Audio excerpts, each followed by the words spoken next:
கொள்கைக்கு எதிராக எதிர்க்கட்சி சார்பில் நாடாளுமன்றத்தை நோக்கி பேரணி செல்லும் போராட்டம் நடைபெற்றது. இதற்கு போலீசார் அனுமதி தர மறுத்ததால் அந்த பகுதியில் தள்ளுமுள்ளு ஏற்பட்டது. போராட்டம் முடியாததால் போலீசார் கண்ணீர் புகை குண்டுகளை வீசி போராட்டத்தை கலைத்தனர்.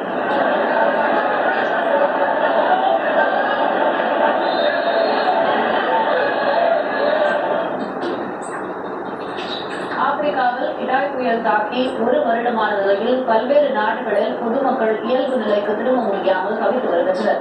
2019ஆம் ஆண்டு மார்ச் மாதம் இடாய் புயல் ஆப்பிரிக்க நாடுகளை புரட்டி போட்டது. ஜிம்பாப்வே, மாலி, மொசாம்பிக் நாடுகளில் மக்கள் வீடுகளை இழந்து தவித்தனர். இந்த நிலையில் புயல் தாக்கி ஒரு வருடமாகியும் மக்கள் இன்னமும் இயல்பு நிலைக்கு திரும்ப முடியாமல் இன்னல்களை சந்தித்து வருகின்றனர். லேடி காகாவில் சுப்பிரமணியன் அமெரிக்காவின் டாப் 10 பட்டியலில் இடம்பெற்றது. பாலைவனத்தில் லேடி காகா நடனமாடிய உருவாக்கப்பட்ட இந்த பாடல் அண்மையில் வெளியிடப்பட்டது.